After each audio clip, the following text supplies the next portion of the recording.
জয়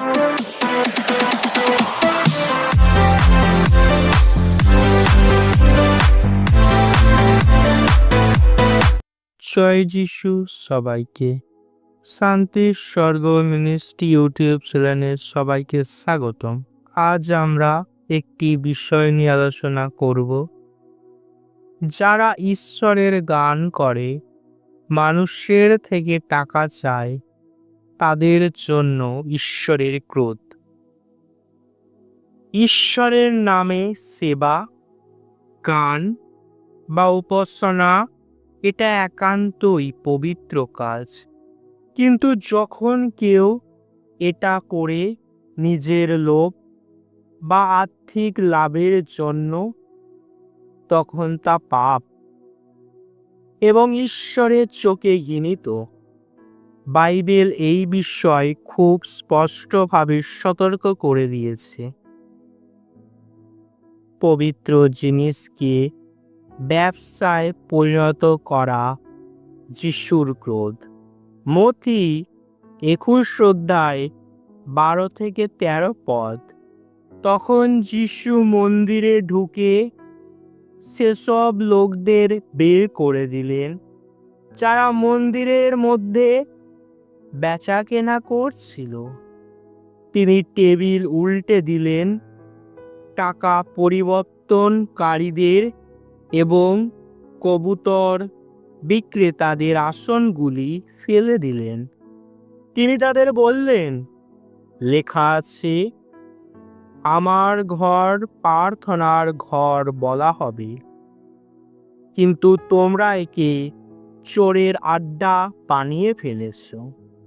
যিশু নিজে যখন দেখলেন ঈশ্বরের ঘরকে লোভী ব্যবসায়ীরা ব্যবহার করছে, তিনি রেগে ফেটে পড়লেন। আজও যদি কেউ ঈশ্বরের গান করে কিন্তু তার উদ্দেশ্য হয় টাকা উপার্জন, তবে সেই একই কোপ তার উপর পড়বে। লোভী প্রচারক ও গায়কদের প্রতি কঠোর সাবধানতা।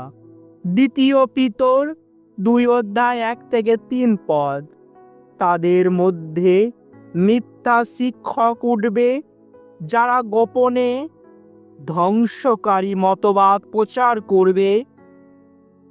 তারা লোভে পড়ে তোমাদের কাছ থেকে মিথ্যা কথার মাধ্যমে লাভ করার চেষ্টা করবে, তবে বহু আগেই তাদের বিচার নির্ধারিত হয়েছে এবং তাদের বিনাশ ঘুমিয়ে নেই। যারা ঈশ্বরের নাম ব্যবহার করে গান গেয়ে মিথ্যা প্রভাব বিস্তার করে অর্থ চায়, তাদের জন্য ঈশ্বরের বিচার প্রস্তুত। উপহার বিনিময়ে গান করা নয়, নিঃস্বার্থ সেবা। মথি 10:8 তোমরা বিনামূল্যে পেয়েছ, বিনামূল্যে দাও। ঈশ্বরের কাছ থেকে যারা গান বা সঙ্গীতের আশীর্বাদ পেয়েছেন, তাদের উচিত সেটা বিনামূল্যে মানুষকে দেওয়া, নাকি সেটাকে ব্যবসা বানানো। 4, ঈশ্বর লোভীদের ঘৃণা করেন। লোক 16:13-15 তোমরা ঈশ্বর ও অর্থ উভয়কেই সেবা করতে পারো না।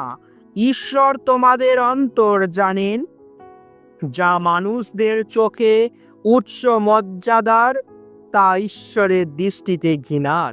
ঈশ্বরের গান গাওয়া একটি আত্মিক কাজ। যদি তা অর্থ প্রাপ্তির ইচ্ছা হয়, তবে ঈশ্বর তা ঘৃণা করেন। গায়ক না হলে ভণ্ড হও, এমন ভণ্ডদের জন্য আগুন প্রস্তুত। মথি 7:21-23 অনেকেই আমাকে বলবে, প্রভু প্রভু, আমরা কি তোমার নামে ভাববাণী করিনি? তখন আমি তাদের স্পষ্ট বলবো, আমি কখনোই তোমাদের চিনিনি। দূরে চলে যাও, তোমরা যারা দুষ্কর্ম করো। ঈশ্বরের নামে গান গেয়ে নাম বা টাকা কামানো যায়, কিন্তু তা যদি আত্মিকভাবে বিশুদ্ধ না হয়, তবে প্রভু সেই গায়কদের প্রত্যাখ্যান করবেন, যারা ঈশ্বরের গান গেয়ে মানুষের কাছ থেকে অর্থ চায় বা টাকা ছাড়া গান গাইতে অস্বীকার করে। তারা আসলে ঈশ্বরের নামে নিজের ব্যবসা চালায়। এটা ঈশ্বরের চোখে ভয়ঙ্কর পাপ। যিশুর দৃষ্টিতে এই রকম আচরণ মন্দির অপবিত্র করার সমান, যার জন্য তিনি নিজে ক্রোধে টেবিল উল্টে দিয়েছিলেন। আপনার মতে ঈশ্বরের গান কি একটি ব্যবসা হওয়া উচিত? আপনি কি এমন কাউকে জানেন যিনি ঈশ্বরের গানকে পণ্য করে তুলেছেন?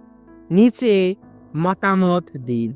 যদি ভিডিওটি ভালো লাগে, আপনার বন্ধুদের সাথে এবং প্রিয়জনদের সাথে এই ভিডিওটি শেয়ার করুন, যাতে যে এখনো জানেনি ঈশ্বরের বাণী, যার কাছে এখনো পৌঁছায়নি, তার কাছে যাতে ঈশ্বরের এই বাণী পৌঁছায় যে ঈশ্বরের গান করা বিনামূল্যে করা উচিত, এর জন্য অর্থ নেওয়া উচিত না।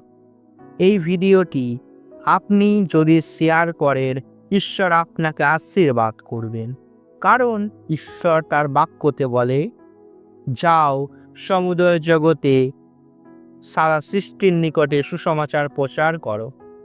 আপনি হয়তো প্রচার করতে পারছেন না, কিন্তু আপনি যখন এই ভিডিওটি চারিদিকে শেয়ার করছেন, এই প্রচারটি আপনি তাদের কাছে তুলে ধরছেন ঈশ্বরের যে সত্য বাক্য। এর ফলে ঈশ্বর আপনাকে এবং আপনার পরিবারকে আশীর্বাদ করবে। এবং এখনও যদি আমাদের চ্যানেল শান্তির স্বর্গ মিনিস্ট্রি সাবস্ক্রাইব না করে থাকেন, এখনই সাবস্ক্রাইব করুন, শেয়ার করুন, কমেন্ট করুন, যাতে আপনার কমেন্ট পড়ে আমরা আপনার জন্য প্রার্থনা করতে পারি। ঈশ্বর আপনাকে এবং আপনার পরিবারকে আশীর্বাদ করুন। আমেন।